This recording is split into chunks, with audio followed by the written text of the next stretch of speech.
All right, we got day 5. It's not even close to as long as yesterday, so let's see what's up with this. Session.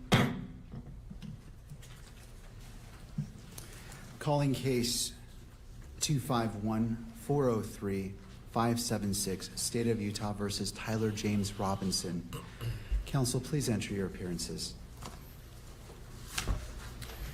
Chad Grunander, Ryan McBride, Lauren Hunt, David Sturgill for the state, and the County Attorney Jeff Gray and Chris Ballard are also here. Good morning. Good morning, Your Honor. Kathy Nestor, Richard Novak, Stacy Visser, and Michael Burt here for Mr. Robinsonn, who's seated in the courtroom. Good morning. Good morning. Mr. Robinsonn, good morning to you. And for the record, the court also recognizes the presence of victim representative Ms. Erica Kirk. Ms. Kirk, good morning to you as well. First, with respect to courtroom protocol, to maintain security and decorum, any individual that exits the courtroom during proceedings will not be permitted to re-enter until recess. After recess, all counsel are expected to take reasonable measures to safeguard confidential communication. Such measures may include the use of screen protections on electronic devices and care to avoid the inadvertent capture of privileged or private discussions by recording equipment or by those present in the courtroom. Second, the court will address the camera operator and the still photographer. If both of you could please approach the lectern.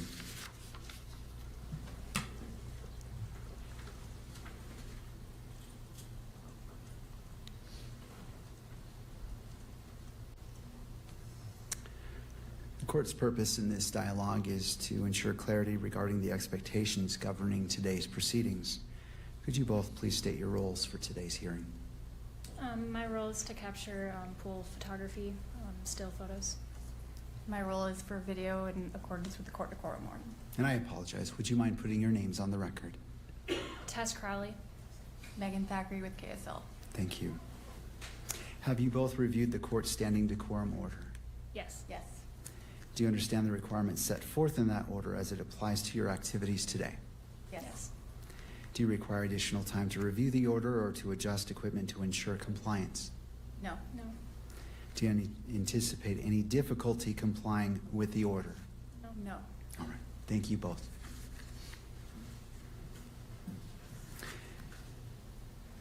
Before we begin this morning, the court wishes to acknowledge the importance of the safety, dignity, and well-being of all those who are present or who may be present during these proceedings, including the parties, counsel, witnesses, court staff, and members of the public. The court is also mindful of its solemn obligation to protect and uphold the constitutional rights of Mr. Robinsonn and Ms. Kirk. In furtherance of those important interests, all persons attending these proceedings are reminded that portable electronic devices are not permitted in the courtroom or on the 4th floor. Cell phones are not permitted in the courtroom unless expressly authorized. Any unauthorized possession or use of a cell phone or electronic device in the courtroom may be addressed by the court. For those individuals who have a cell phone, I invite you to join me as I silence my cell phone to ensure that the proceedings today can proceed without distraction. The court also expects every person in attendance will be treated with the dignity and respect to which they are entitled, consistent with this court's standing decorum at all disruptive. Thank you, Your Honor, and good morning. I passed up to the court after providing copies of it to counsel for the state and counsel for the media, a single piece of paper. Does the court have that? I do. Thank you, Mr. Novak. Thank you, Your Honor. So every morning this court has a colloquy with the camera operators about their ability to comply with this court's orders. And they acknowledge that they understand the order and that they can comply with it. And the court asks them if they have any problem with it, and they state to the court that they do not have a problem with it. We also spent many, many, many hours of court time addressing which exhibits will and will not be published through the electronic media. And this exhibit, the court ordered would not be published through the electronic media, and it was. And without belaboring the point, the court can imagine our concern that the media and the state who control this exhibit and the publication of this exhibit in the courtroom as per the court's orders failed to comply with this court's orders after all of the effort that we made and the court made to make sure that the court balanced everybody's rights, including the rights that we're concerned about, which are Mr. Robinson's. No doubt the counsel for the media and counsel for the state will say that it was a very, very brief mistake, that it was corrected as soon as they realized the error, but it's done. It's out there, it's photographed. I'm informed secondhand that if I want to buy this image and maybe even have it framed and put behind museum quality glass, I can do so and put it up in my office. Obviously, I'm not going to do that. But my point is, it doesn't matter how long the court's order was violated. When we live in an electronic world, it's done and it's permanent. And we just wanted the record to be clear that we're concerned that the court's orders have been violated, and they've been violated with respect to an order that was specifically designed to protect Mr. Robinson's right to a fair trial. And I don't want to belabor the point any further. I'm also not going to refer to the exhibit with any more specificity because it's not necessary. Is there a requested remedy or potential sanction that you feel is warranted given the actions which you have outlined this morning?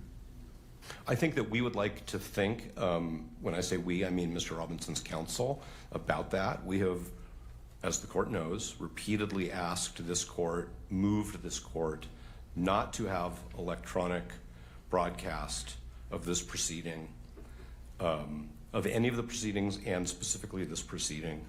The court denied those motions and overruled our objections to the specific EMC requests. So I think it's a little premature, but I can represent to the court that we will suggest a remedy in advance of the next hearing. Well, Mr. Novak, I appreciate that, but I would ask that if it is something that is concerning, that it be addressed immediately. So I'm not going to wait until this. I recognize and appreciate what you have described, and this was on my mind a lot last night as well. Okay. I don't want to sit on this, so I ask you respectfully to confer with your counsel and come up with that, because I want to address it. I agree. It is concerning, and it warrants examination and to be addressed immediately, especially as we have a little bit left of our preliminary hearing. So I want to give it the weight it is needed, and I don't disagree with you. We live in a Then why snowflake don't world. we beg the court's indulgence. We don't need to empty the courtroom. We can go talk about what we think It's an so appropriate pathetic. measured sanction would be, and we can bring that suggestion back to the court in a few minutes. All right. Well, before we do that, I want to turn to the state and to the media to address what you've addressed, and then obviously if there's a part two, then therefore. And I appreciate the invitation, and I also appreciate the court's desire to address the consequences, if any, immediately. Thank you, Mr. I was not Novak. trying to delay it. I just think it's an issue which warrants some thought. The court has said it gave it some thought. We will have a suggestion very briefly. Thank you. Turning to the state.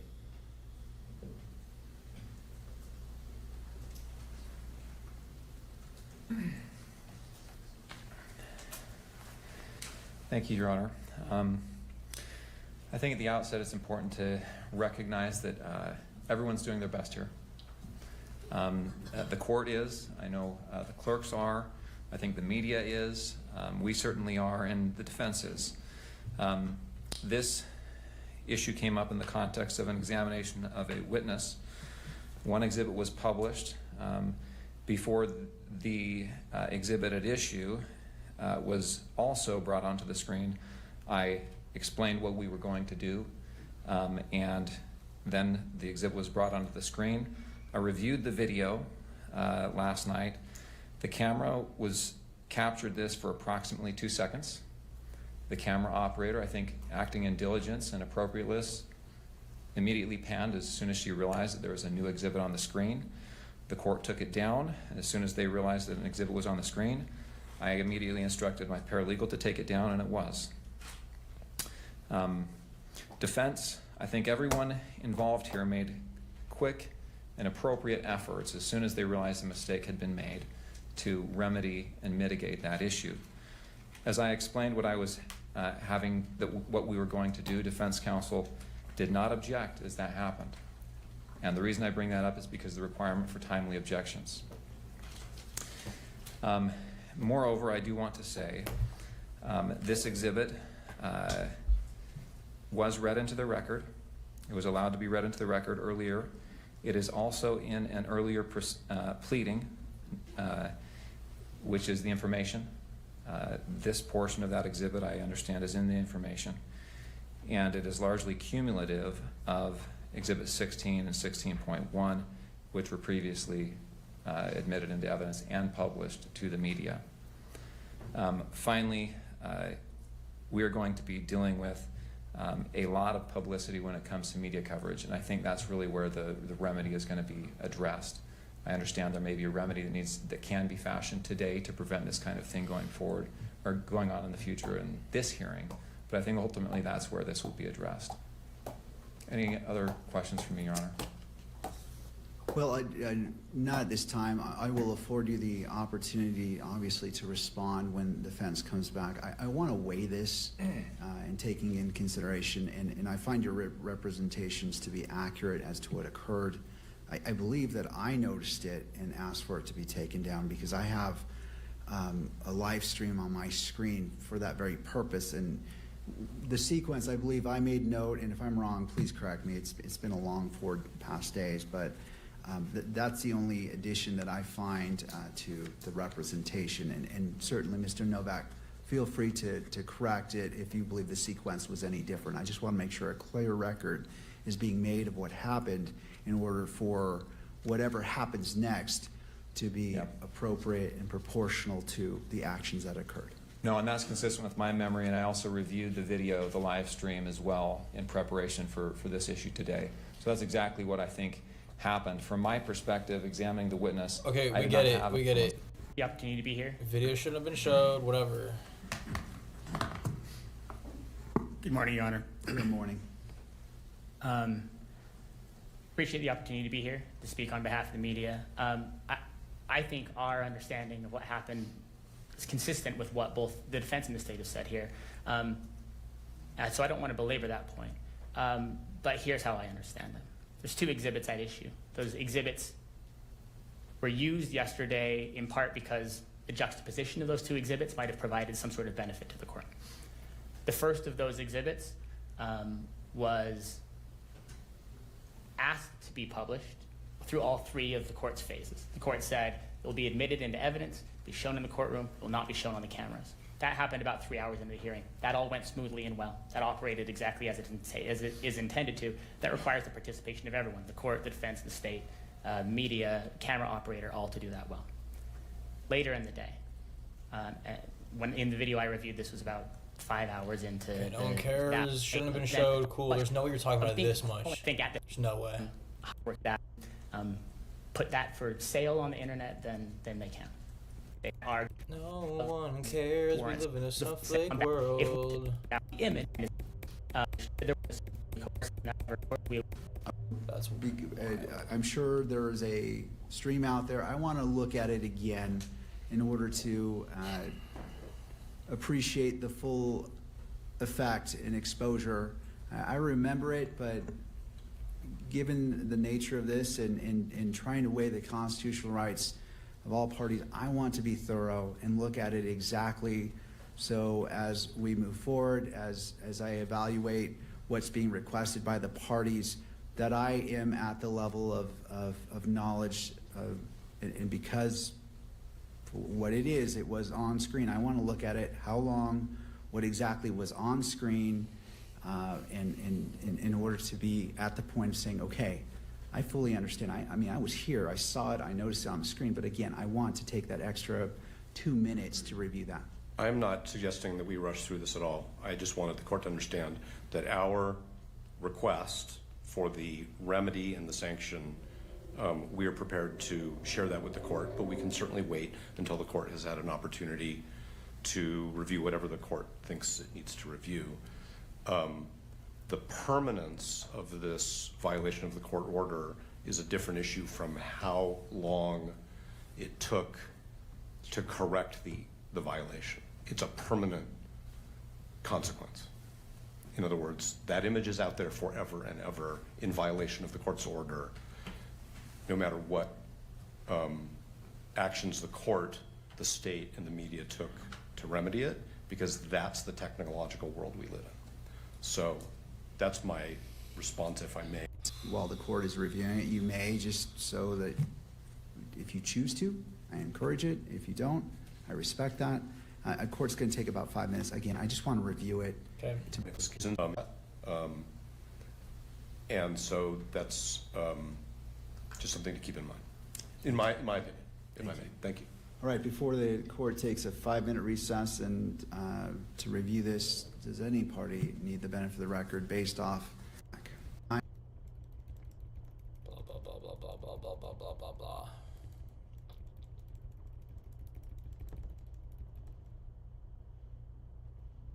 Okay, I'm gonna fast forward. That was more than 5 minutes.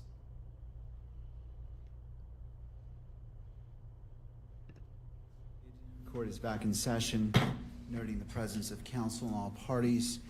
And where we left off is the court took a recess to review the video. And I appreciate the patience of the parties as well as everyone in attendance when it comes to constitutional matters and balancing constitutional rights and transparency. This court will take the necessary time to make sure it's given the weight it deserves, and it is deserving of every moment that has been spent. Mr. Novak, turning to you. And perhaps before you begin, let me go ahead and make a record of what I noted that is at issue. And after I put this on the record, certainly if either side wishes to be heard about the court's understanding, I welcome your comments. Exhibit 24 was displayed on the monitor visible to the media camera. Exhibit 16 was displayed on all monitors and appeared on the live stream for approximately 3.5 seconds. The camera operator redirected the camera before any party called attention to the display of Exhibit 16. Approximately 16 seconds later, the court observed the image and stated, "Let me stop you, Mr. McBride. I'm not sure. Is this being broadcast?" Mr. McBride responded, "Let's take that down." The full text of Exhibit 16 had previously been made public through a search warrant that was publicly available on or before April 2026. The portion displayed on the monitors did not contain the full note and consisted of approximately 78 words. Approximately 15 of those words were included in the information filed on September 16th, 2026. In addition, the full note was read into the record during the preliminary hearing. The court previously ordered that Exhibit 16 be admitted into evidence and permitted its display within the courtroom, but prohibited its publication through the camera used for the live stream. And that concludes the findings of the court as it relates to this issue. Do the parties wish to be heard before we go into what you're requesting about the record on what occurred? Your Honor, your recitation is accurate. My earlier comments were based on my memory of reviewing this last night. In the recess, I reviewed the feed again, and what you have said today is accurate. Thank you. Mr. Novak, any? No, Your Honor, I don't take issue with the court's factual summary. All right. Turning to you, Mr. Novak. Thank you, Your Honor. We're going to renew our request to exclude all electronic media coverage from all future proceedings. That was our motion docketed at number 305, and that included video cameras, still photography, and audio. This is the second time that the court's orders concerning the scope of electronic media coverage have been violated. I'm a baseball fan, and I just don't think the court needs to wait for the third strike. That was the 2 strikes is enough. That was the corniest line of the entire trial so far. I have no words. I'm a baseball fan, and I don't want to wait for the third strike. I can't stand this dude, bro. If I may, the alternative like what? remedy, which we think is not wholly adequate, which is why we think it's an alternative and a less desirable alternative, is for this court to both reverse its prior order authorizing electronic media coverage of today's hearing, which we had previously filed an objection to after the court, I would say, preliminarily granted the requests for today. That was sort of the chain of events. And that the court proactively preclude electronic media coverage at the last day of the preliminary hearing, which will be September 1st. Now, I understand that there has not yet been a request for electronic media coverage for September 1st, but there is no doubt that there will be, just as this court previously observed that it wasn't prepared to preclude electronic media coverage at the preliminary hearing because there had not been any requests. There were requests, and those that were timely were all granted. The court denied one request because it was not timely for one particular day. So I guess the way it would be is any request for electronic media coverage of September 1st will be denied because that's the appropriate sanction for what happened yesterday. The fact that the content of the exhibit was previously summarized by the state in certain documents which became public because the state didn't take any actions to seal them beyond the 6-month period. The fact that the contents of the exhibit were read in open court is not the issue. The issue is when the court issues an order, everybody must comply with it, and there are reasons for the order. And the reasons, as this court stated, are to protect Mr. Robinson's right to a fair trial. So no doubt that the court balanced those prior ways in which the content of this exhibit had already been disclosed when the court decided that there would not be electronic media coverage. That's a fact that we have all known of that exhibit. That's a fact that we've all been aware of as we've gone along. So to summarize, and then I will stop because I know we still have a witness here, and of course the court needs to hear from the state and counsel for the media, I suspect, is we would like the court to reconsider its order denying Motion 305 and grant it for the balance of all of the proceedings in this matter, or as an alternative, the court prohibit any further electronic media coverage of the preliminary hearing, which includes September 1st. Thank you, Mr. Novak. Thank you very much. Turning to the state and then to the media.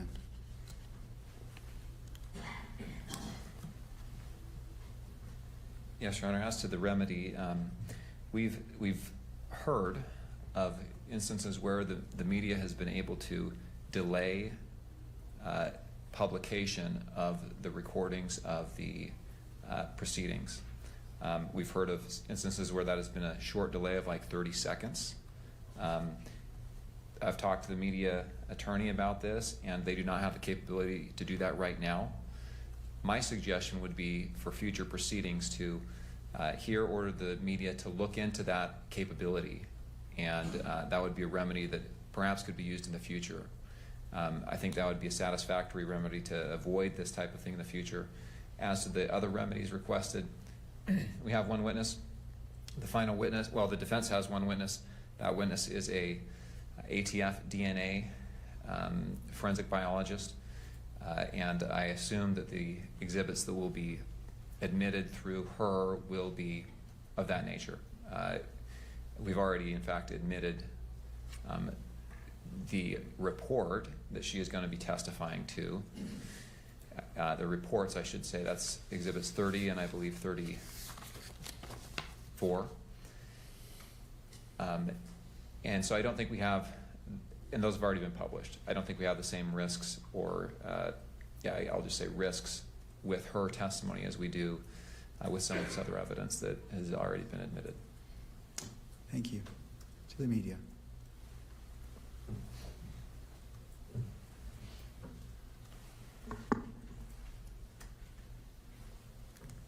In a proceeding like this, the parties in the court and the media are working together to learn and to refine their processes. I hear Mr. Novak's remarks about challenges that we've run into in the past. I recall, it hasn't been that long ago, a time when the camera was placed in a location in the courtroom that was causing challenges. The court moved it. When there were challenges with aspects of the court's ruling, the court reiterated those, and those processes improved. We are getting better at this. Media is on board and recognizes the court's obligation, and it's Got it. of something seating. The court is to these to do it under. Before the court issues its ruling. No, but thank you for the opportunity. Thank you. And just updating my notes as I'm intending to issue this ruling right now. I'm just making sure that I am capturing already know all the what it is. points made.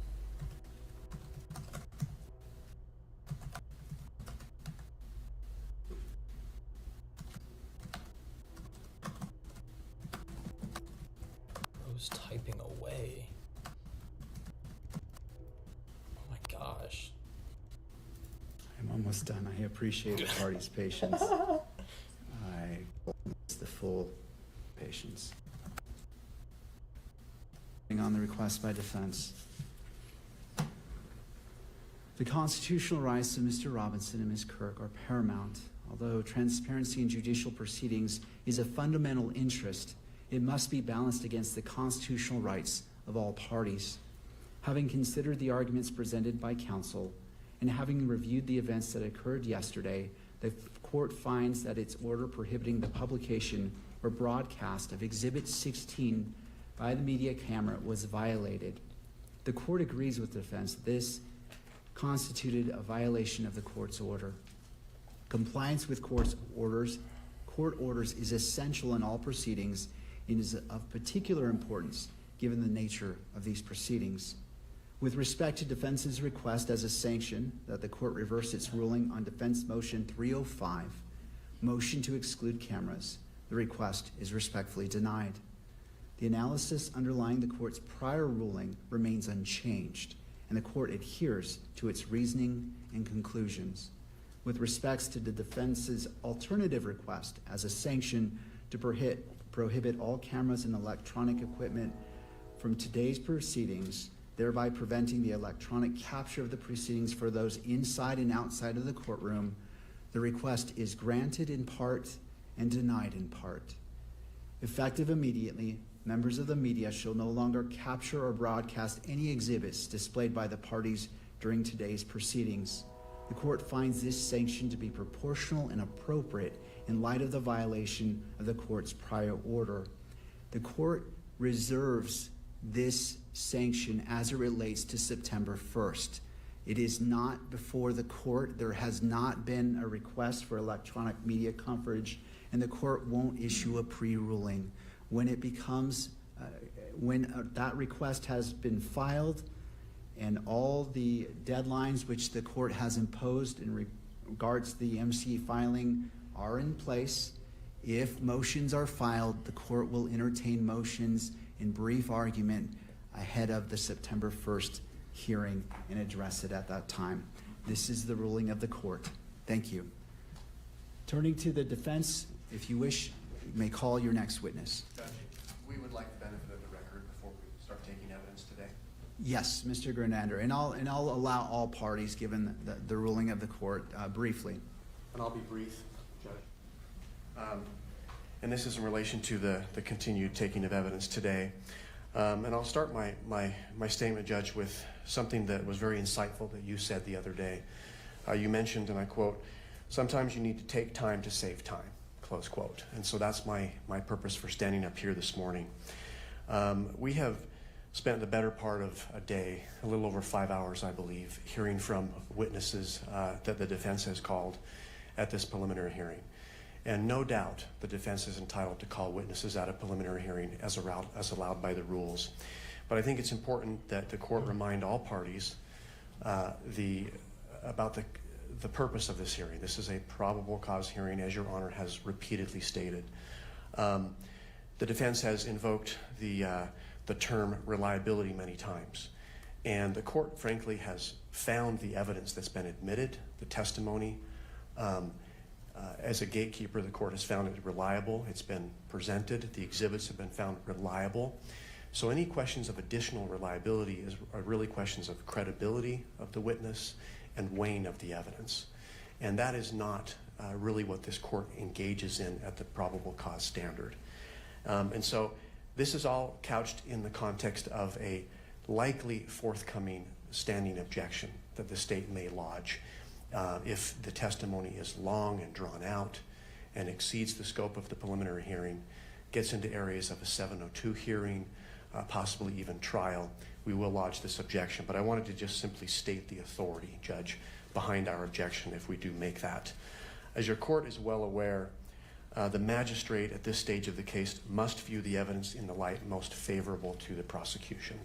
And that's cited to in a number of Utah cases, to include State v. Schmidt. Schmidt continues, this means that when reasonable inferences from the evidence cut both for and against the state's case, the magistrate lacks the discretion to choose between them and must leave such a determination to the fact finder at trial. A few other cases I would like to refer the court to. State v. Pledger, which is a Utah 1995 Supreme Court case. Speaking of this standard, the court says, the standard bars the magistrate from requiring the prosecution to address or even eliminate alternative inferences that could be drawn from the evidence in favor of the defense. So even assuming the defense scores points today in calling these witnesses, again, the court cannot really weigh those in favor of the defense. State v. Hester, which is a Utah Court of Appeals case 2000, where there is conflicting evidence, quote, the magistrate may not sift or weigh the evidence, but must leave those tasks to the fact finder at trial. Of course, we're not at trial yet. State v. Virgin, a Utah 2006 Supreme Court case, indicates that a magistrate may only disregard evidence at a preliminary hearing if it is, quote, so contradictory, inconsistent, or unbelievable that it is unreasonable to base belief of an element of the prosecution's claim on that evidence. There's a State v. Drozbecki case, which is a Utah Court of Appeals case 2010.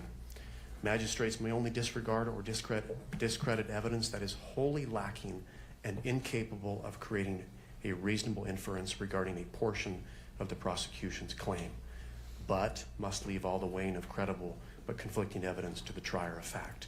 And finally, State v. Lopez, a Utah 2020 Supreme Court case.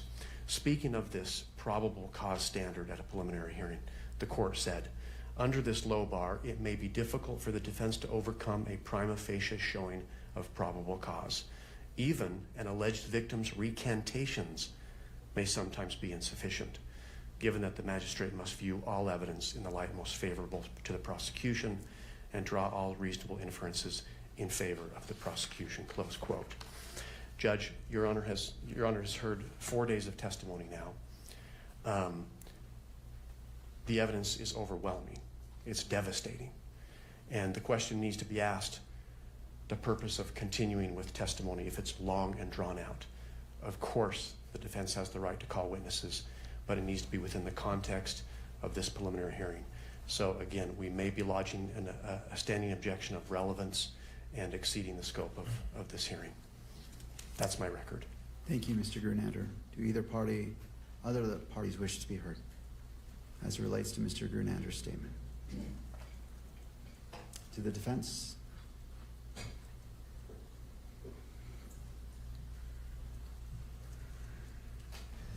I'm not sure what was being requested by Mr. Grunlander.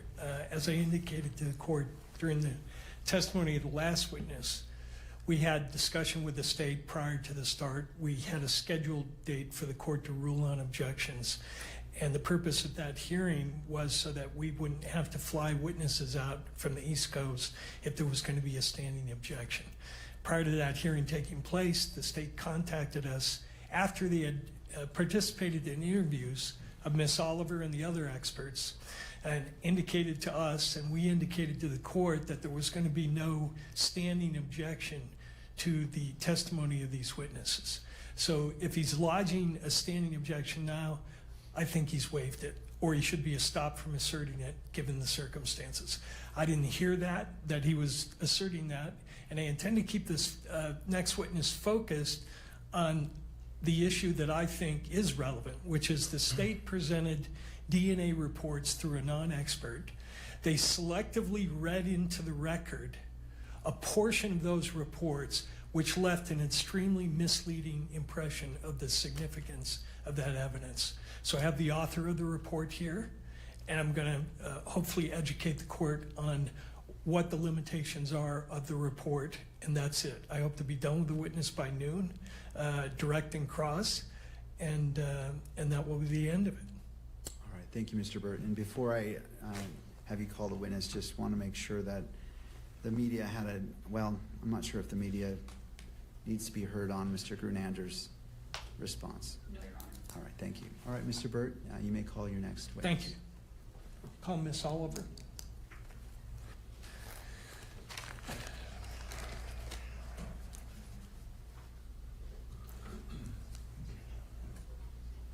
Ms. Oliver, if you'd like to come forward and be sworn in.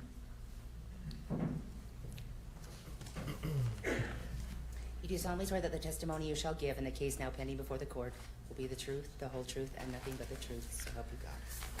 All right, ma'am, you may be seated.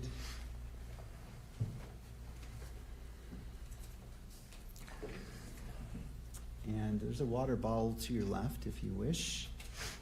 And after you're seated, if you wouldn't mind adjusting that microphone, bringing it close to you to pick up your testimony from today. Mr. Burt, your witness. Thank you. Could you tell us your name, please? Caitlin Oliver, Oliver. And Miss Oliver, could you bring that mic a little bit closer, so I want to make sure your voice is projected. Thank you. What do you do for a living? I work for the Bureau of Alcohol, Tobacco, Firearms, and Explosives as a DNA section chief. And how long have you held that position? I've been a section chief since January, and I've worked with the ATF for about 9 years. Prior to that, I was a forensic biologist. And where were you a forensic biologist before you started to work for the ATF? Prior to the ATF, I worked for Jefferson Parish Sheriff's Office in New Orleans, Louisiana, as a DNA analyst and a DNA quality manager. Back in September of 2025, what were your duties and responsibilities? I was a forensic biologist. And do you recall that around September 11th, you received a request to do some DNA work at the request of the state of Utah? Yes. Could we display State's Exhibit 30, which is in evidence?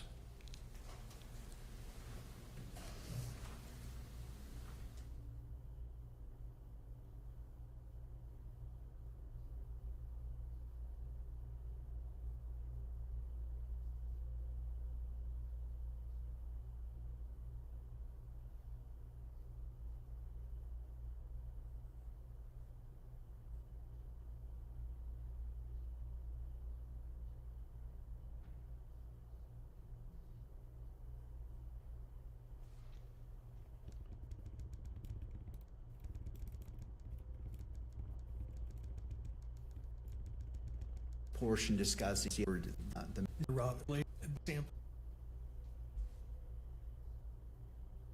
For instance, the next sample down, 1.2, where the state read paragraph D, admitted paragraph F, you state in F, based on this calculation, there is evidentiary support for the inclusion of Tyler Robinson, correct? As a possible contributor.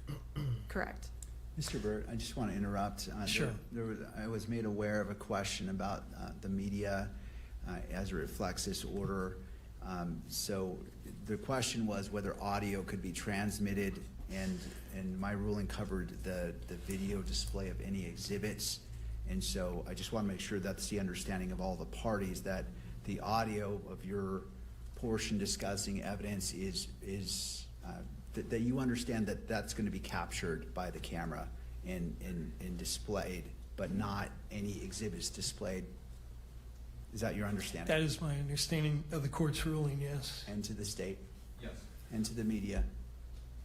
Yes, Your Honor. There might be concern about the actual monitors, the counsel table, and the podium. Any clarification on that? Well, that's why I give my notation at the beginning of the morning that the parties are responsible to monitor their monitors, and that's there because they're entitled to view it, but they're responsible to ensure that the monitors, as the camera is picking up the courtroom, it's directed not to focus on the monitors, but inevitable capture may occur, and that's why that instruction is given. Your Honor, Jeff Nye on behalf of the victim representative. We cannot see the court from where we are sitting, so I don't know if there's a way for us to view the monitor. I don't understand what you're saying. It's not being published on this It's one. not being published on the monitor to the court's right. Right. The order of the court based as a sanction is no exhibits will be displayed. In the courtroom entirety? As it stands right now, yes, that's correct. Well, Okay, please approach the lectern.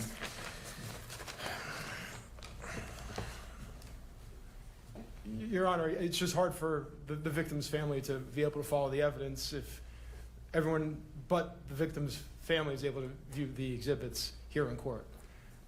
Thank you. I appreciate your concern. This monitor is not on either, so it's only the attorneys. The attorneys have a right to view what exhibits are being displayed, to make their motions, objections, and to see it. It is the court's discretion on what's displayed in the courtroom for publication, and the court issued a sanction given the events of yesterday, and that's the court's ruling. Your Honor, I just asked the court to consider the victim has the right to be present, obviously, at the hearing, and the presence without being able to see the exhibits, again, it's our position, is not meaningful. Thank you. I appreciate your concerns. Mr. Burke.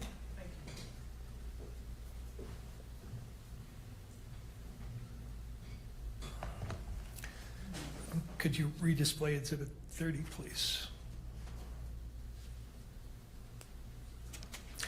And again, while he's doing that, that same conclusion where you include the language, go back to that page, please, 5. Use the term, there is evidentiary support and possible contributor. I want to focus your attention on the words evidentiary support. We've had a prior witness testify that, from the FBI, testified that they use a scale and they characterize the support along the lines of strong. Are you familiar with that type of a scale? Yes. Does your agency employ that scale? We can come to 5 conclusions at our agency, so there can either be exclusion, limited support for exclusion, uninformative, limited support for inclusion, and support for inclusion. And I take it from what you just said, you don't use these qualifiers strongly. The words strongly include things of that nature. Yes, we don't use a verbal scale at our laboratory. Is that a scientific phrase when you talk about instead of saying that there's support for an inclusion, you instead say there is strong support for the conclusion? So our laboratory doesn't use a verbal scale due to the fact that they add subjective words to the front of this word support. It is our stance that the likelihood ratio statistic, the number stands on its own. So we report the likelihood ratio and either support for inclusion or support for exclusion. Thank you. Would you go to page 8 of the report and highlight the very top of the first 2 sentences? You included this language in your report, correct? Correct. And in fact, you included this language in all three of your reports, referring to the conclusions conform with the relevant Department of Justice policy on uniform language. That's correct. Right. And why do you include that language in all three of your reports? It's standard language for our reports. Our reports adhere to the DOJ Ultra statement. Okay. And could you go now to Exhibit Oliver 4 for the witness only? Not admitted yet. Are you familiar with this document, the Department of Justice Uniform Language for Testimony and Reports for Forensic Autosomal DNA Examination using probabilistic genotyping systems? Yes, I am. Right. And would you go to page 4 of that document, please? And the court has heard some prior testimony about this Department of Justice directive. What is ATF's, what is your understanding of what the qualifications and limitations are that are required by this policy of the Department of Justice? What are you not supposed to be saying in connection with the reports that you wrote in this case? There's a few things that the Ultra document states. First, it states if you use a verbal scale, which we do not, then you need to use the one dictated in the document. This is in an effort to unify the language coming out of DOJ laboratories. It also says that we cannot state that our evidence is infallible, nor can we state that there is a inconclusive result. Shall not state that it's infallible or have a 0 error rate, correct? Correct. It also states, does it not, that you shall not assert that a likelihood ratio of any magnitude provides an absolute identification or source attribution of an individual to an evidentiary sample. Correct. And are your reports in conformity with that? You're not stating or implying that anything you did here is asserting an absolute identification of someone as the source of any of the evidence that you examined, correct? Correct. With forensic evidence, it's impossible to state with 100% certainty anything. That's why we report a likelihood ratio, to speak to that uncertainty with a statistic. All right, and would you go to the next page of that document? This policy requires that you not state or use the expressions reasonable degree of scientific certainty, reasonable scientific certainty, or similar assertions of reasonable certainty. You didn't do that in any of your reports, correct? Correct. You're not asserting anything with respect to any reasonable degree of scientific certainty. Correct. Correct? Now, when you can take that down. When did you first receive the assignment in this case? I would have to refer to my case record to know the exact date. Do you have those in front of you? I do not. Okay. Let me pull up Oliver 3 for the witness only.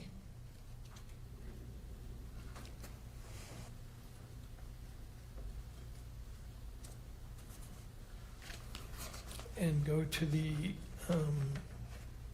third page. Does that third page help refresh your memory on when you may have received this case? Yes, on September 12th, 2025. Okay. Is that when you first started doing work on the case, do you think? Yes, it is. Now, prior to doing work on the case, did you receive permission from someone to consume any samples in the case? Yes, I did. And could you go to page 15 of those case notes, please? Again, for the witness only.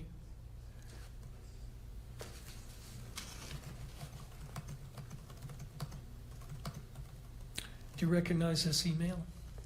Yes, I do. And can you tell me what the email is and what information it conveyed to you in connection with your examination? Yes, so it's standard procedure at our laboratory that when we receive a case, we request permission to consume from the agent. We request that they reach out to an attorney if one is assigned. In this case, we will not begin any work on the case until we've received that permission to consume. So this email is us receiving permission to consume the samples and move forward with testing. Now, does your policy have, does your lab have a policy for preserving samples for independent testing by the defense? Where possible, we will not consume samples where it's possible. And that policy is a longstanding one, not only in your lab, but pretty much everywhere in forensic DNA analysis, right? That's correct. Goes back to 1996, does it not, when the National NRC recommended a policy that samples be split wherever possible at the front end of the analysis to allow for independent examination. Where possible, yes, that's correct. Right, and they did that because it was their conclusion, was it not, that a wrongfully accused person's best insurance against the possibility of being falsely incriminated is the opportunity to have the testing repeated. Such an opportunity should be provided whenever feasible. Correct. Okay, could you now go back to Exhibit 30, page 8?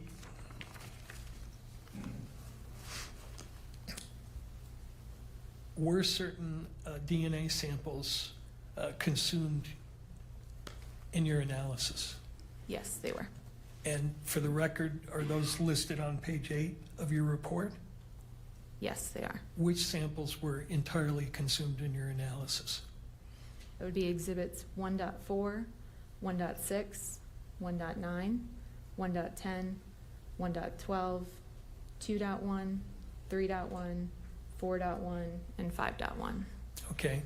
Then are there a number of samples listed above there in the report where you say the DNA extracts will be retained, and then you list 1.1, 1.2, 1.3, 1.5, 1.7, 1.8, 1.13, 7.1, and 8.1?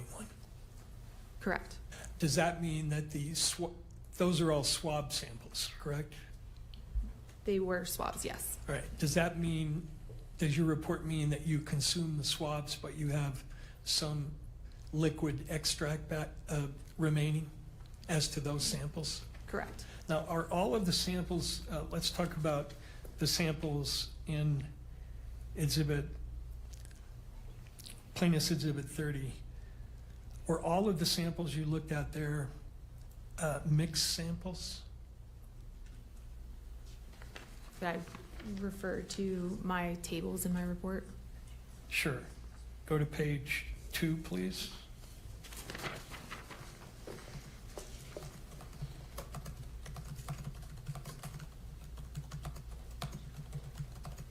And can we go to page 3 and 4? 3 and 4, please.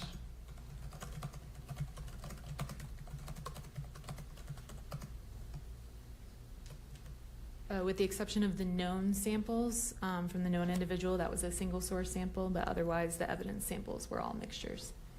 And in many cases, they were mixtures of sometimes 4 and 5 people, correct? Correct. Now, when you look at mixtures, such as the ones in this case, you use terms like major and minor contributor, right? Correct. Is that language meant to convey that anything with respect to activity of anybody who might be assigned to that DNA weight? In other words, are you saying the person you label as a major contributor was engaged in any sort of activity? Is there any connection between the use of that language and activity? None of the testing that I performed could speak to activity or what activity led to the deposition of the DNA.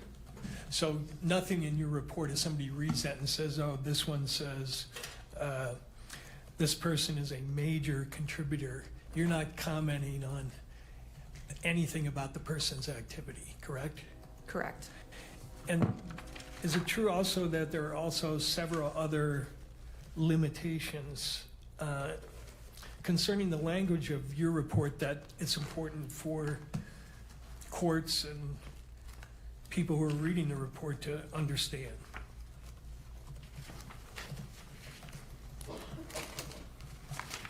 I'm sorry, what was the question?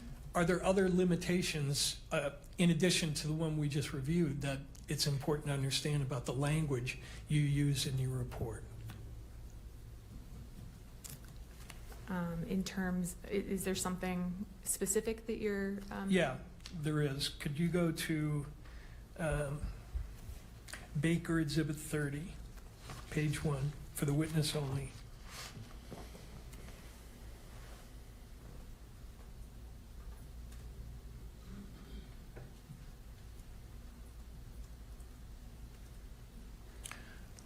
Are you familiar with this publication?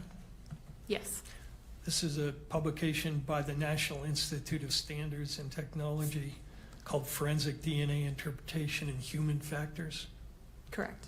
This is put together as a guidance document for practitioners on what, to simplify, essentially, what to say and what not to say. I don't know that I would call it a guidance document. NIST is not a regulatory body for DNA testing. It was a report that looked into forensic DNA reporting and specific human factors that could affect our testing. So they may have had recommendations, but as far as them being a regulatory body that's issuing guidelines, I wouldn't state that. Okay, that's fine. Could you go to 136, please?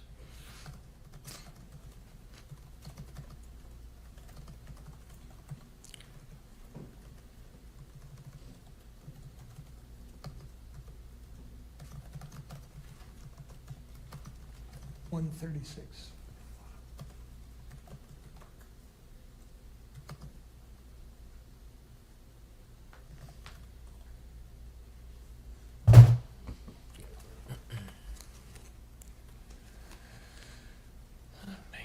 This is Baker 30.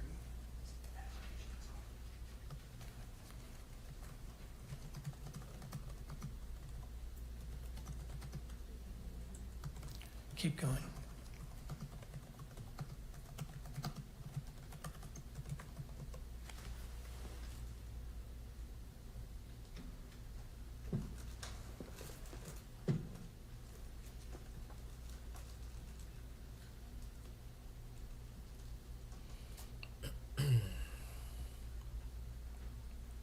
Less than an hour, guys. There we go, right there. Wait, 135, I'm sorry. And then scroll down to the next page. So they're making recommendations here as to how the report should be worded, correct? Correct. Let me ask you whether you agree with some of these limitations, or they call them caveats. They talk about how you describe the number of contributors, and they say the true number of contributors of DNA to an item can never be known. Do you agree with that? Yes. Okay. They also say, well, let me ask one question before I ask this one, which is, do you use something called a reporting cap in all three of your reports? Yes, so for our likelihood ratio statistics, we cap the statistic at 1 trillion. The actual number could be a lot higher. It could be quintillion, octillion. We chose 1 trillion because it has meaning, I think, to people that can understand what 1 trillion is. An octillion and a quintillion gets a little high at that point, so we cap at 1 trillion. And they talk here, do they not, about how you convey the idea of a reporting cap, and they say the LR reporting cap was chosen because of the limitation of biostatistical modeling and independence assumptions of STR loci. Do you agree that that's why the cap is chosen? I believe we chose our cap for the reason I stated. Do you disagree with that statement in terms of why the cap is chosen? I'm not familiar with the paper that's referenced there, so I would have to familiarize myself before I said I agreed or disagreed. Fair enough. And then they also suggest that you alert in your report that profile descriptors cannot be applied to activity level issues. Do you agree with that? Yes, so this is what you were stating about calling a major contributor. It doesn't speak to the activity that led to the DNA deposition. Right. DNA profiles may be described as major, minor. However, these descriptors should not be interpreted in the context of a decision regarding the nature or the mechanisms, actions, or timing that led to the deposition of the DNA. You agree with that? Correct, yes. All right. And then the other sort of limitation, convey that the DNA results cannot be interpreted as the analyst providing an opinion regarding who the source of the DNA is.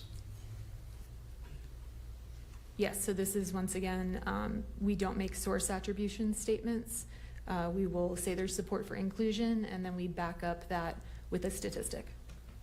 So from a scientific standpoint, you couldn't read the paragraph that sets out the likelihood ratio in your report, whatever the number, and then blast a headline in the media, Mr. Robinson's DNA is found on this item. That's a source attribution, is it not? Correct, yes. And that would not be scientifically defensible, would it? Correct. Okay. Another limitation they talk about on likelihood ratios, on the next page, please, 137.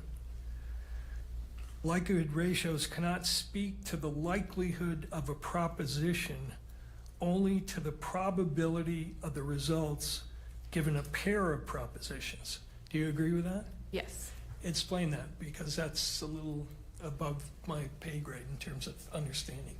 So a likelihood ratio statistic compares the probability of the DNA profile of the evidence given two competing hypotheses or two competing scenarios. Typically the first is that the person of interest is included, and then the exclusionary hypothesis would be that the person of interest is excluded, so there's a random, unknown, unrelated individual contributing. And when they're elaborating on that point, they say a likelihood ratio indicates if and to what extent the DNA analysis results support one proposition over another. It is not possible on this basis alone to determine which is the most probable proposition. Do you agree with that? Yes. Okay. And then the next limitation they suggest you convey is that convey that DNA statistics cannot imply uniqueness within a population. Do you agree that that's a legitimate limitation? Yes. And explain what that means. Does that go back to the issue of source? You can't assign a source to a DNA sample? Correct. Okay. It says you should delineate the meaning of a verbal qualifier, but you didn't use one in this case, right? Correct. Okay.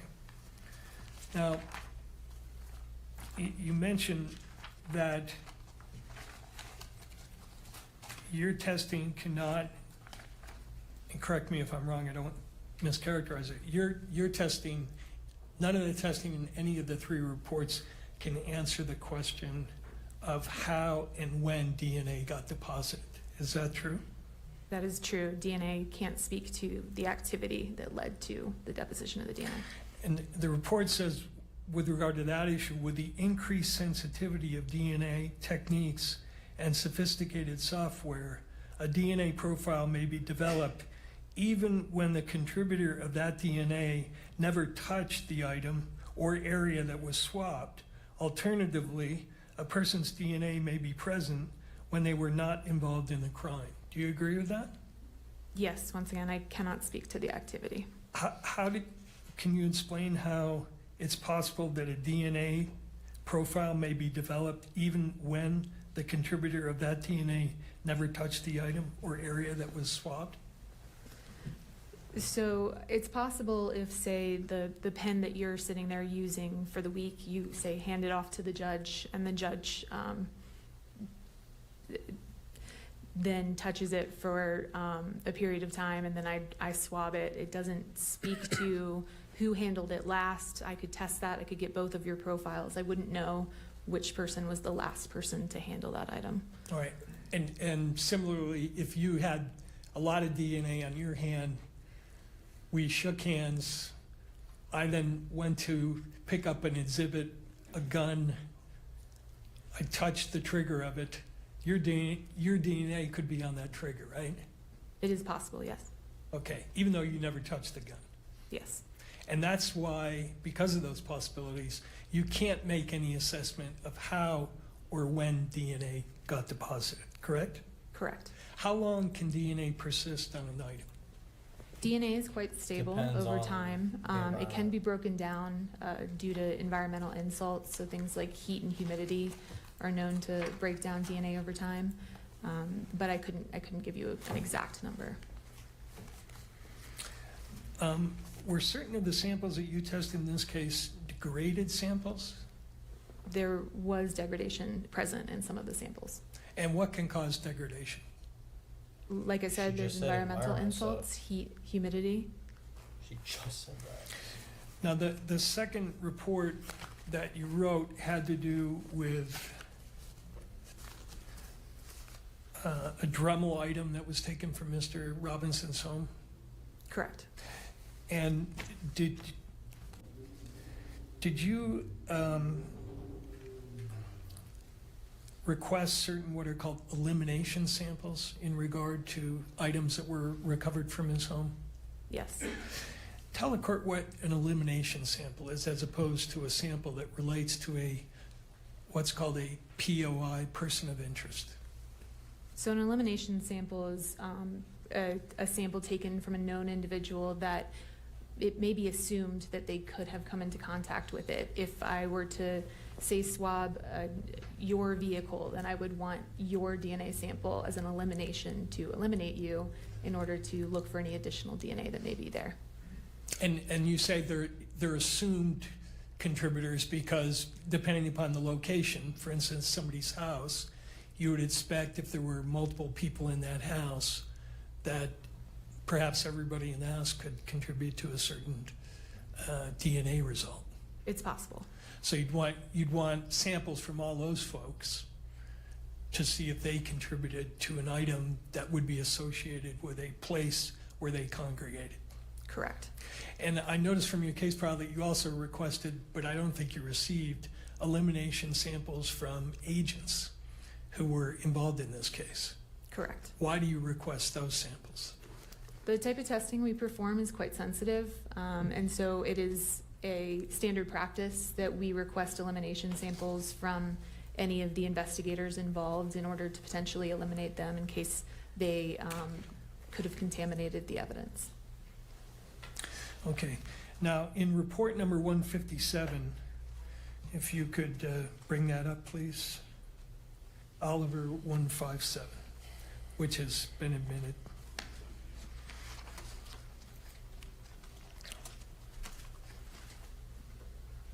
The elimination samples that you requested in connection with items seized from Mr. Robinson's apartment were from Amber Robinson, Matthew Robinson, and Lance Twiggs, correct? Correct. And that's because you had information that those people were associated with the house. Correct. And when you tested or compared, first of all, you determined their DNA types, right? Correct. Then you compared their types to what you found on the evidence. Correct. And for a certain number of those samples, you found the presence of DNA of your elimination samples, not because they were suspects, but because they were associated with the premises, right? There was support for inclusion of some of these individuals, yes. Okay, and if you could scroll down to page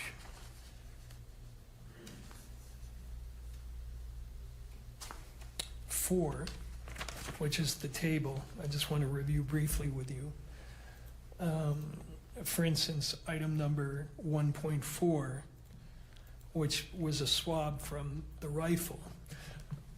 You used the elimination sample of Mr. Robinson's father, and you found his DNA on that particular swab, correct? I would say there's support for inclusion of Matthew Robinson on the sample obtained from the swabs of the bolts of the rifle. I'm glad you pointed that out. That's, again, consistent with your other testimony. You're talking again about support for inclusion as a possible contributor. Correct. And there Again, was- not because he's a suspect, but because he's associated with that premise. Correct, and there would have been a likelihood ratio statistic calculated and to go along with that. Okay. Could you go to the next page?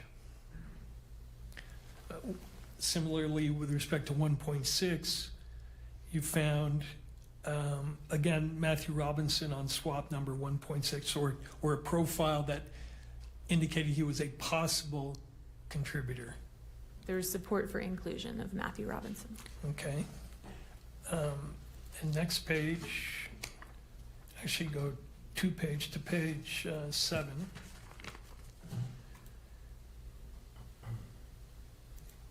You found support for inclusion of Lance Twiggs on swabs of buttons of a Dremel tool, correct?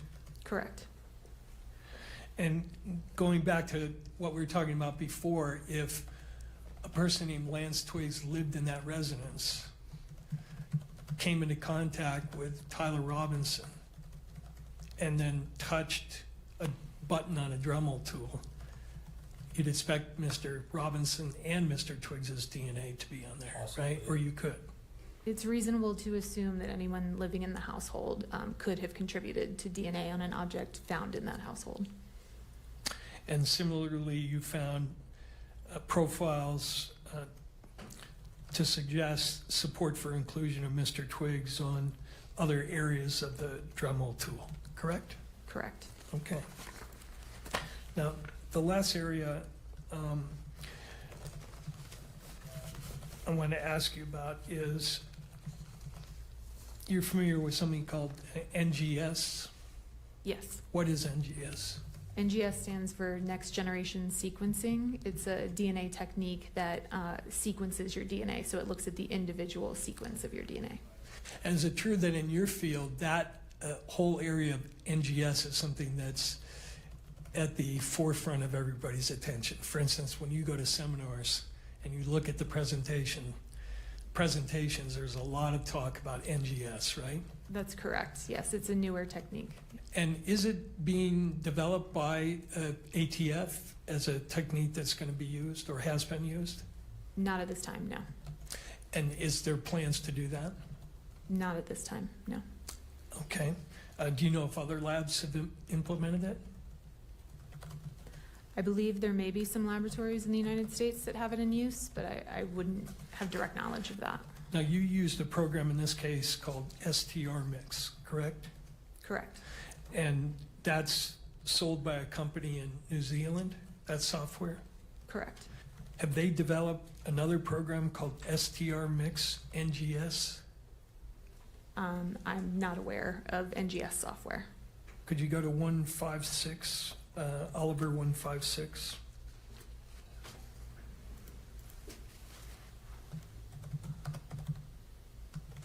Let me know when you're there.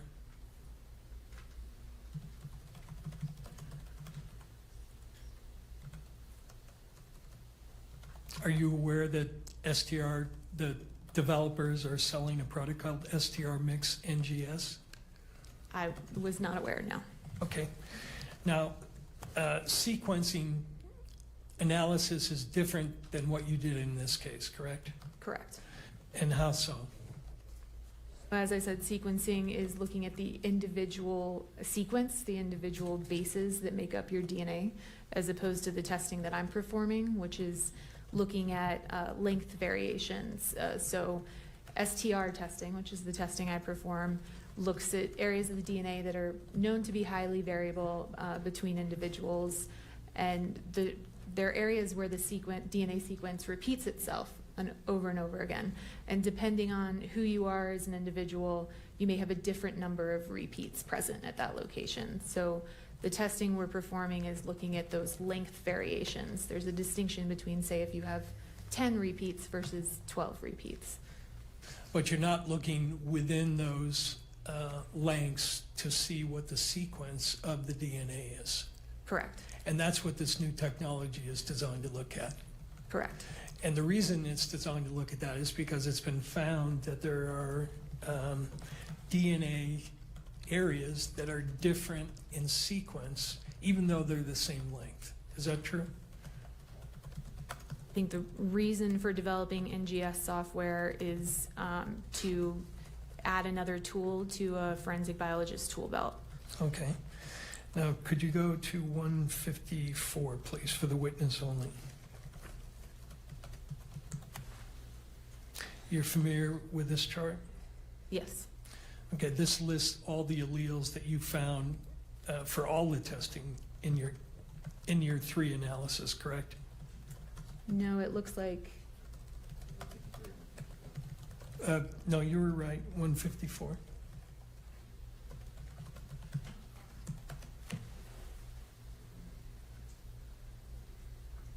Yeah, this is one. What's the exhibit on this? This is 154. Okay. You're familiar with this chart, right? I've reviewed the first page of this chart. I have Sure. not reviewed the entire Go to thing. the first page. This lists the alleles that you found, correct? For the known samples, yes. Okay, now go to the second page. And is it true that for the alleles of interest in this case, one of the alleles of interest is at the D3 location, allele 17? One of the locations that we look at on the DNA strand is called D3. That's a location, yes. Right, and in this case, the 17 allele is important because Mr. Robinson had a 17 allele, correct? Correct. And some of the evidence had a 17 allele Correct. at that location. Correct. So as I understand the way you do this, you look and compare whether those are the same number, basically. I wouldn't state that's how we do our comparison. So it's not just number matching.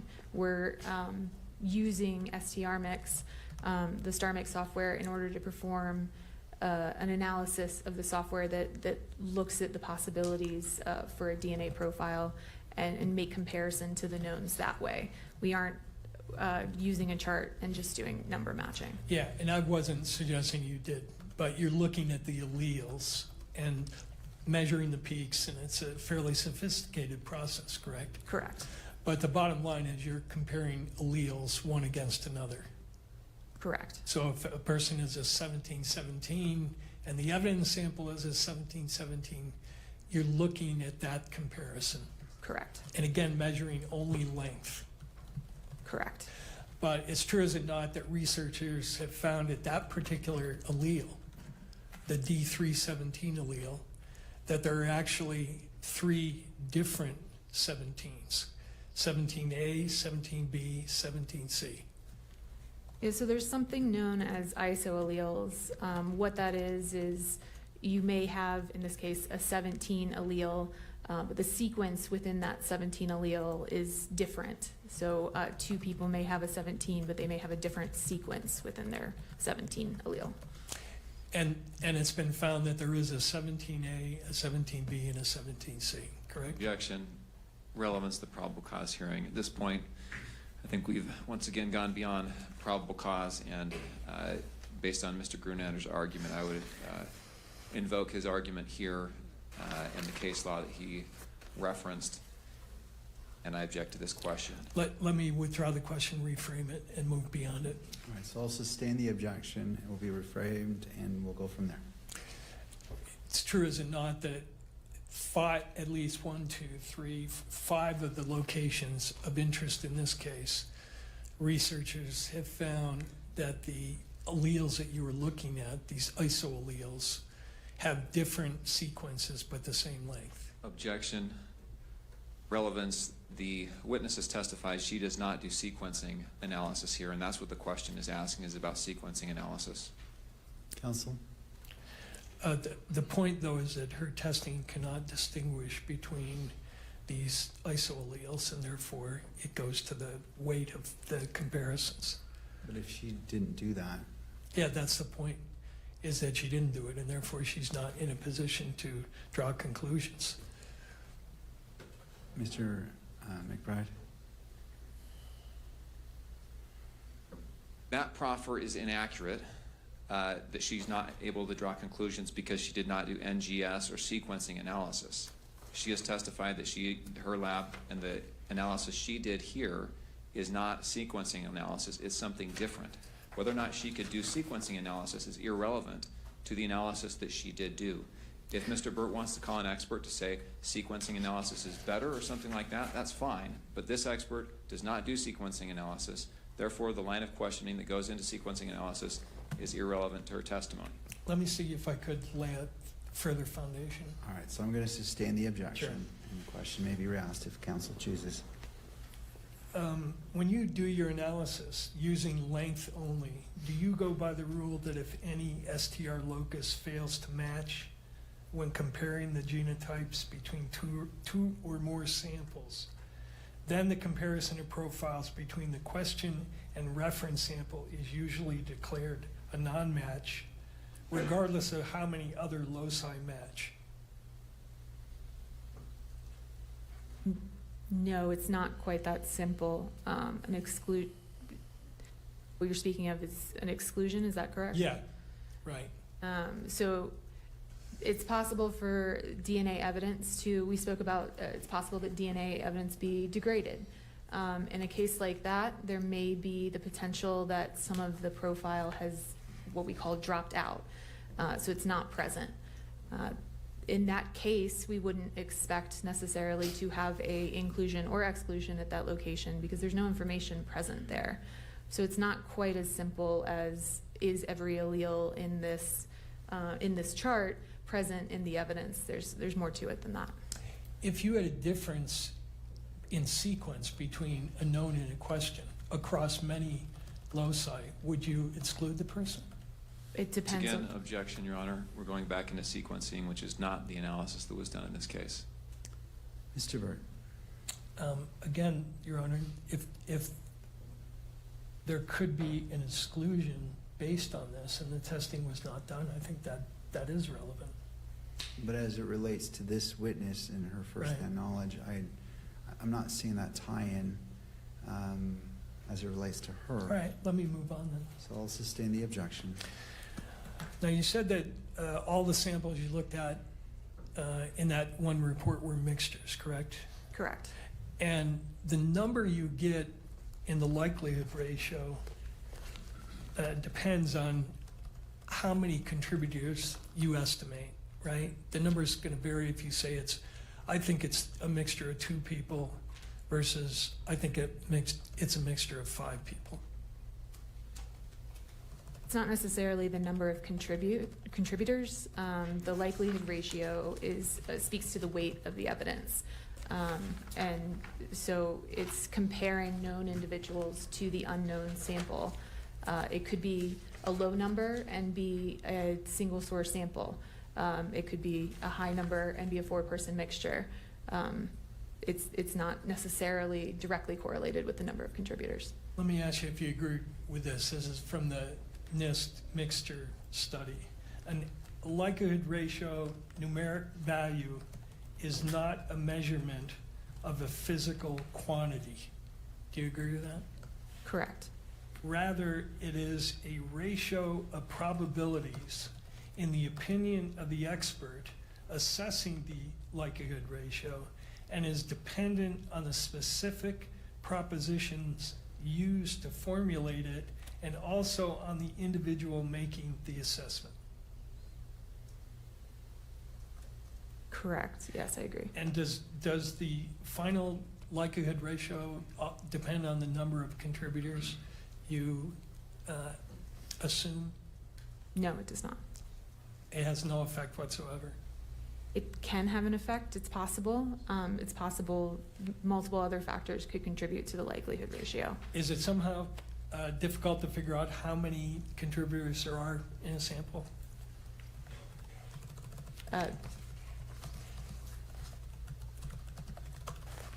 I would say that I use my, my training, education, and experience in order to determine the number of contributors present in a profile. I noticed throughout your report, you used the phrase, for instance, with regard to the 1.2 sample, the profile consistent with at least five contributors, at least one of which is male. And for 1.1, you say the profile is consistent with at least 4 contributors. I assume by the word at least, you're signaling that it could be more. Correct. And as the number of people to a mixture increases, the difficulty in sorting out that mixture increases as well, correct? Correct. I noticed in your standard operating procedure, there's some guidance on interpreting 3-person mixtures. Familiar with that, right? Yes.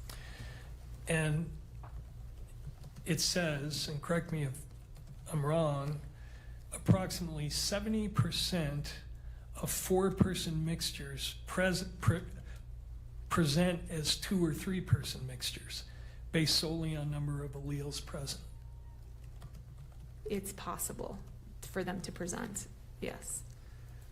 Well, it doesn't say it's possible. It says, for example, approximately, in all cases, assuming a mixture as a result of the combination of 3 people must be done with caution. For example, approximately 70% of 4-person mixtures present as 2 or 3-person mixtures, based solely on number of alleles present. You said you're referencing my SOP? Yes, Is it possible for me to take a look at it? sure. Your Honor, I'm going to object at this point. The point that defense counsel is getting at is made in the last answer, which is that the difficulty of sorting out mixtures increases as the number of contributors increases. That's all understood, but that has nothing to do with probable cause determination. Even if it's difficult, the inferences and the evidence is weighed in the favor of the state. The court cannot weigh the difficulty in determining this evidence. Is it fair for a trier of fact at a jury? Sure it is. But we're now getting into weight issues that are relevant for a jury but not for this court. Well, he's implying there's going to be an extended discussion. I have one question which he wants to look at her manual to make sure it's in there. So, and then I'm done. All right, I'll allow this question, so I'll Thank you. overrule the objection. She may review the material and So could you the bring question up can be rephrased. one, exhibit Oliver 148?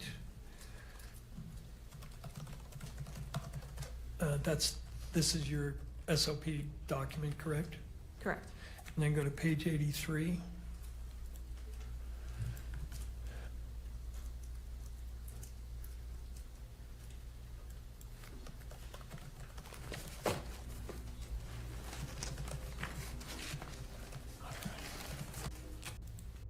Yes. And so it's true, is it not, that approximately 70% of 4-person mixtures present as 2 or 3-person mixtures? It's possible. Thank you. That's all I have. Thank you. We've been going for a bit, and depending on how much cross, I'm trying to decide if a break is warranted or if, Mr. McBride, you wish your cross is limited. Again, not trying to say which way you should go. I'm just trying to weigh whether we should take a break. I will probably be, I will probably be 20 minutes. All right, let's just keep going, and then at that point, we can take a break. Thank you, Mr. McBride.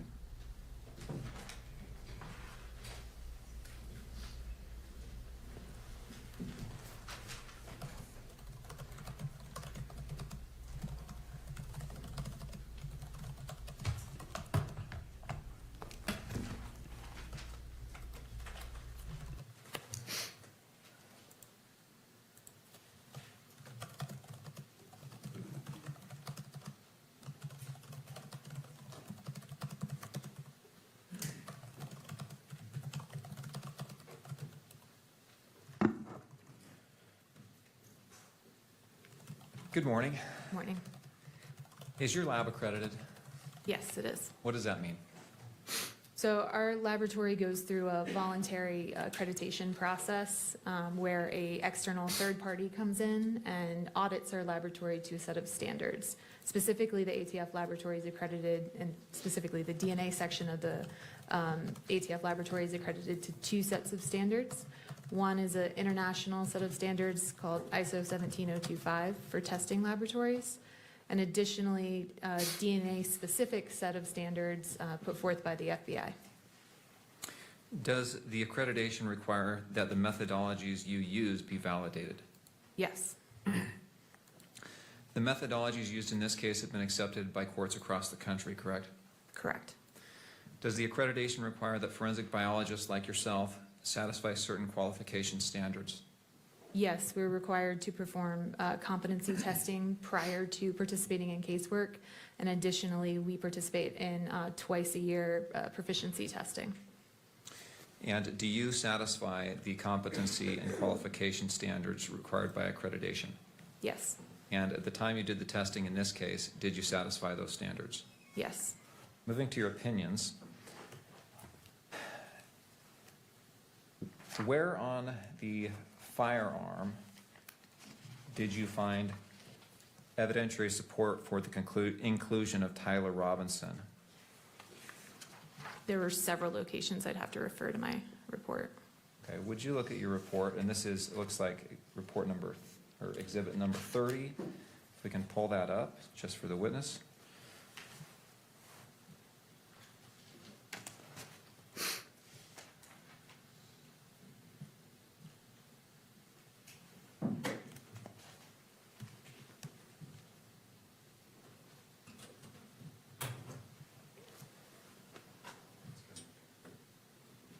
Thank you, Kimberly.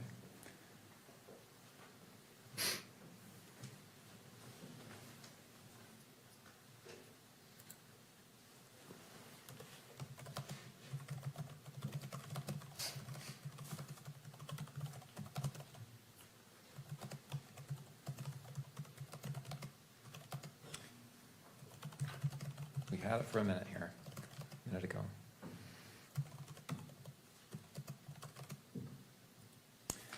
Okay, if we could go to page number 2, please. Will you just list off the areas of that firearm where there was support for, evidentiary support for inclusion of Tyler Robinson?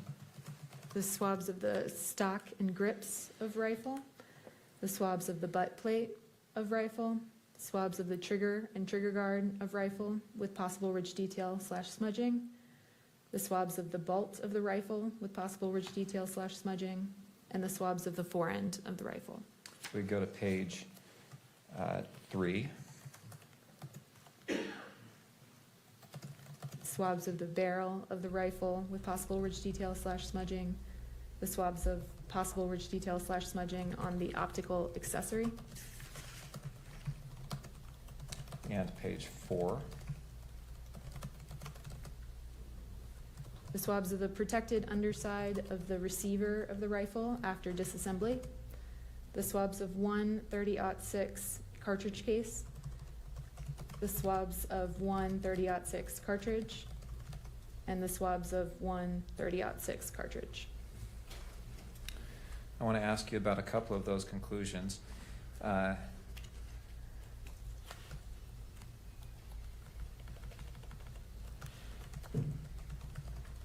Let's look at page 5, please.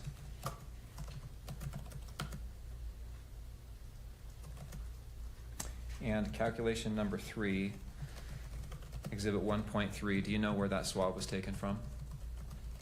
I'd have to refer back to page 2. Can we refer back to page 2, please, Kimberly? Thank you. 1.3 is the swabs of the trigger and trigger guard of the rifle. All right, going back to page 5.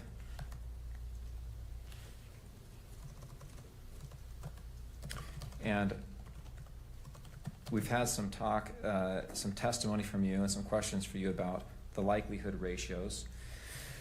What was your conclusion as to the likelihood ratio that you analyzed in this question in calculation number 3?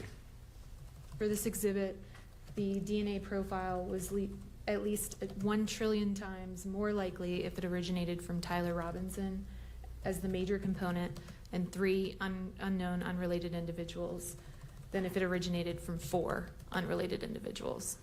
You say at least 1 trillion times more likely.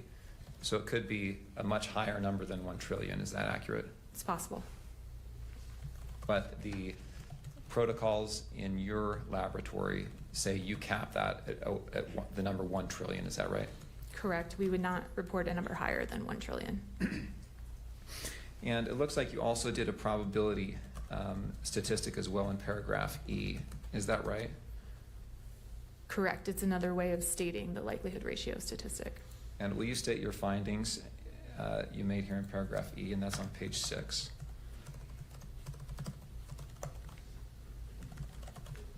The probability of an unrelated individual in the population who has not contributed DNA to the sample yielding this level of support is less than 1 in a trillion.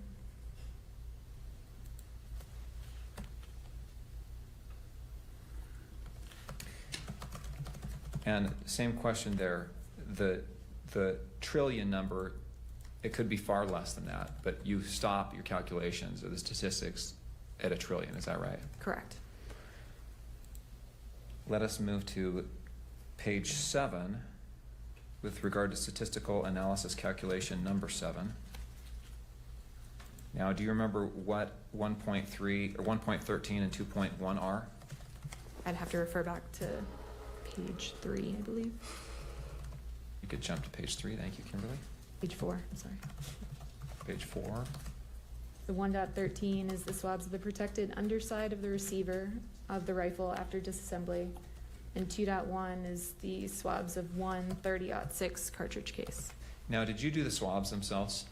I did not.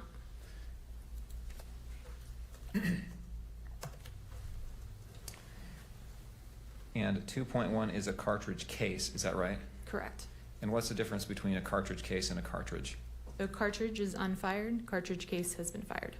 Right. Let's jump back to page 7. And what was your conclusion with regard to, well, first of all, why do you group these two together, exhibits 1.13 and 2.1 in your conclusions here? They were both mixtures of 2 individuals, and they both yielded a likelihood ratio of the same magnitude, so they can be grouped together. Okay. It's not that they were tested together? Correct. It's just that the results were of the same magnitude, so they were reported together. Is that right? Correct. All right. What was your conclusion as it relates to both of these as to the likelihood ratio? The DNA profiles are at least 1 trillion times more likely if they originated from Tyler Robinson as the major contributor and an unknown unrelated individual than if they originated from 2 unknown unrelated individuals. And did you make a conclusion here as well about the a probability statistic? Yes, so the probability of an unrelated individual in the population who has not contributed DNA to these samples yielding this level of support, so meaning yielding this likelihood ratio, is less than 1 in a trillion.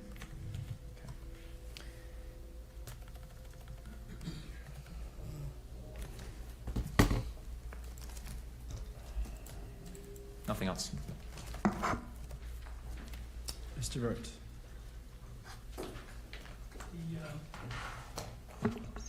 The 1.3 sample is described as swabs of trigger and trigger guard, right? Correct.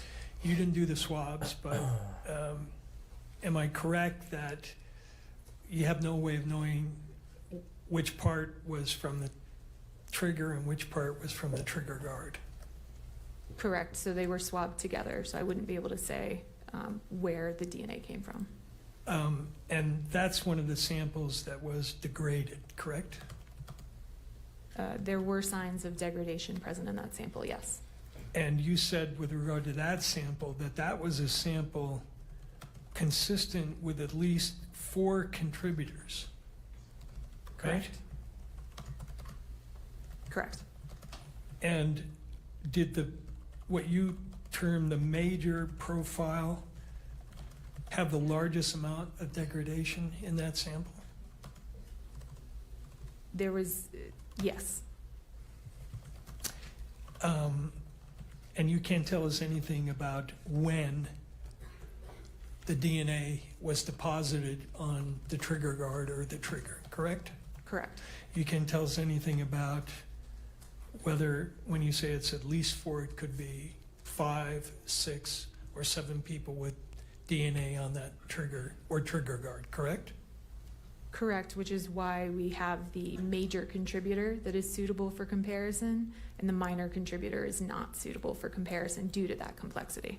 And again, major, minor just has to do with the levels of DNA you were seeing. It has nothing to do with someone being engaged in activity that is major in relation to the minor contributor. Yes, so the major contributor is the majority of the DNA contributed to that sample. Okay. And some of these samples, you have major contributors of more than one person, right? Correct. So for sample 1.1, swabs of stock, you have 2 major profiles, and there are at least 4 contributors on that sample, right? Can I refer to my report? Sure. It's Exhibit 30. Plaintiff's 30. Right?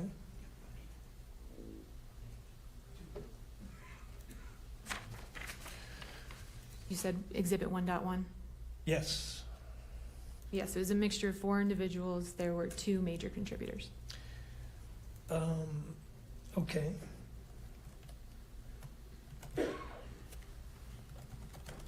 And again, with regard to all these samples, no way of knowing when or how the DNA got on those samples, correct?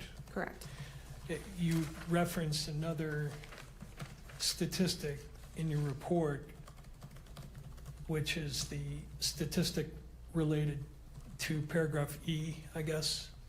Correct. Is it what's called a random match probability statistic? Or is that something else? It itself is not a random match probability statistic. It is a way to represent the likelihood ratio similar to a random match probability. But it's still a likelihood ratio computation, right? Correct. It's based off the likelihood ratio computation. And it's still subject to all the limitations we've talked about. Correct. Can't attribute it to any person. Can't state it's infallible. Can't state there's a 0 error rate. And you can't state that it is a source connected with any one person, correct? Right. So part of not being able to state source attribution is the reason we report the likelihood ratio statistic. It speaks to the weight of the evidence. And so yes, we can't do a source attribution, and we report that statistic and address that uncertainty that way. And address the uncertainty along with the other limitations we talked about. Correct. Thank you. That's all I have. Thank you. Anything further for this witness?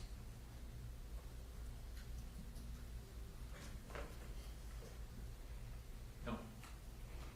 All right. May this witness be excused. Yes. All right. Thank you, ma'am. You may step down. Anything further from the defense? No, we have no further witnesses. All right. Returning to prosecution, anything further? No, Judge, we have no rebuttal evidence to present at this hearing. The state has no rebuttal evidence to present at this hearing. However, before we break, there is the matter that was discussed yesterday with respect to publishing in the courtroom Exhibit 12.1 so that the victim's family can observe that. Thank you. All right, do the parties wish to be heard as it relates to this briefly, and then the court will issue its ruling. And Your Honor, I actually just want to make a quick record. We have advised Mr. Robinson of his right to testify at this hearing, and he is choosing to take our advice and not testify. is that correct, Mr. Robinson? And I note that he's nodding in the affirmative. Thank you, Ms. Visser. All right. In regards to the outstanding issue about the publication of State's Exhibit 12.1, to the courtroom only, to persons here. Any further input from any of the parties before the court issues its ruling? Your Honor, Jeff and I, on behalf of the victim, my understanding is you ruled yesterday that you were going to play it, that you did grant our request. So I don't know if we... Thank you.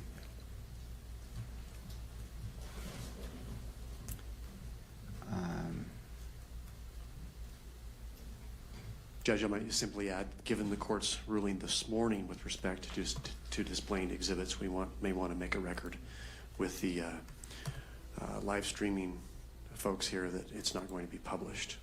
Thank you. All right. Nothing further from any of the parties? Okay. Just updating some notes.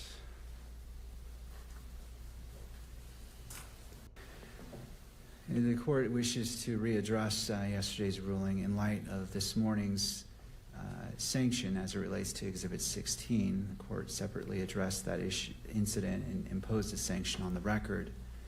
Having considered all applicable public access, fair trial, privacy, and victims' rights interests, the court adheres to its prior ruling.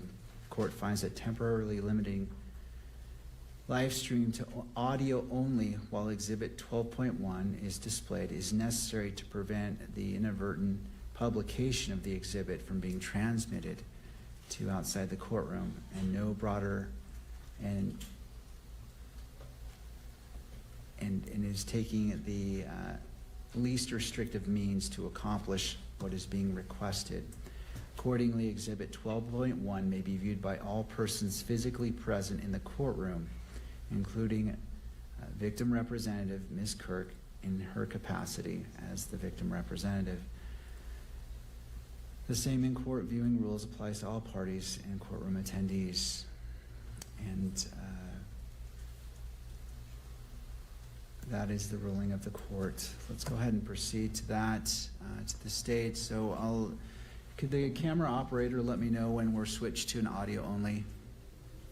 We are? Okay. All right, and No, we're not. Switch to audio only to the state. Now, my understanding there's no audio on this surveillance on 12.1. Is that correct? All right. All right. So let's go ahead and play that. And I'm going to rule that this also applies to the still photographer. It cannot be captured the screen in any way. I noted video recording, but I intend as well as no still capture of any of the monitors during the publication of 12.1. All right.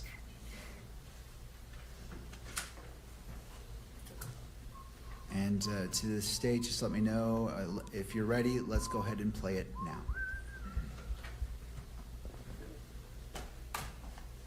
Okay, so there's no audio and I can't watch it, so I'm staring at a logo. Sick. Anyways, guys, look at this. There's only 2 people watching. It's okay. Candace Owens quoted my tweet.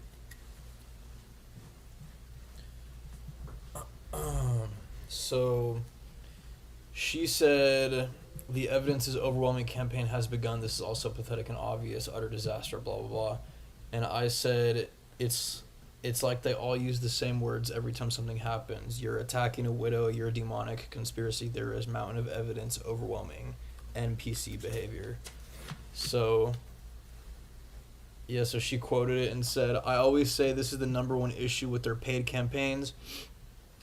They all say the exact same thing, as though there is a shortage of adjectives available to them. I assume it's because they ran psychological experiments in the past wherein they discovered that repetition has hypnotizing effect, but that simulation was broken with COVID. Wear a mask, save lives, 2 weeks to slow the spread. The evidence is overwhelming." It's so true, dude. So yeah, I think you can see that. But it's just like so true. It's like the way these people regurgitate things, whether it's Graham Allen, Brandon Tatum, David Harris, Dan Bongino, Ben Shapiro, Laura Loomer, all these clowns, dude. All they do is regurgitate the same talking points. How dare you attack a widow? Oh my gosh. Candy Colt. It's like, it's so cringe. So I sleep well at night knowing I'm on the right side of sanity because these people make no sense at all. So.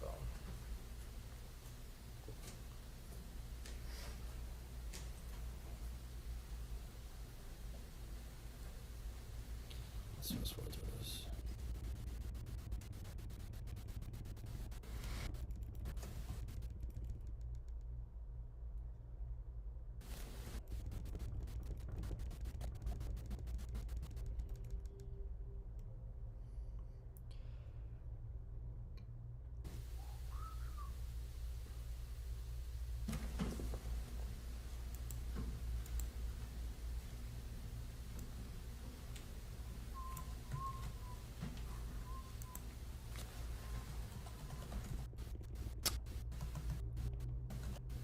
Video is the.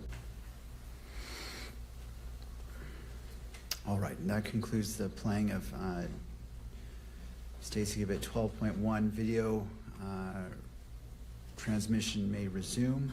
Just let me know when that is live.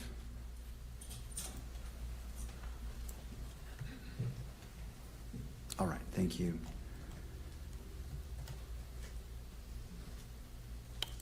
Does either party need the benefit of the record? The state does not, Judge. No, Your Honor. All right. So this preliminary hearing is continued to September 1st at 10 a.m. for an in-person hearing. The court will allocate up to 4 hours total for argument. That's encompassing both parties. Does the defense request that Mr. Robinson be physically present for that hearing? Yes, Your Honor. All right, we'll make the recording. Thank you. The court appreciates the professionalism, civility, and respect shown by counsel, the parties, and all persons in attendance throughout these proceedings. As there are no further matters before the court, this proceeding is adjourned until September 1st at 10 a.m. Good afternoon to you all. Month and a half. Month and a half, man. All the way back to September. Crazy. It's just all sad, dude. Just.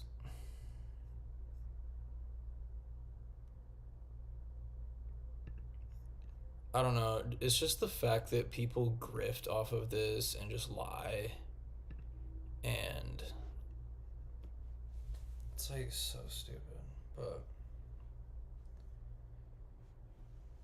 Yeah. All sad.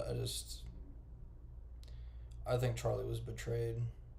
It's the lone shooter narrative is like, it makes no sense. There's no overwhelming evidence. Look, I in some of that footage, I do believe that was Tyler Robinson. Like, sure, that's like my belief. But if we're talking about straight up facts, there was not a single picture or video that showed his face. Zero. And I think Ian Carroll was saying the only person who's ever done that was Candace Owens, who dropped the Dairy Queen pic of his face. So, I don't know. I guess I'll have to wait and see if anything else comes out until September 1st, but I guess we're just waiting until September. So, I'll keep posting stuff, but I'll see you guys next.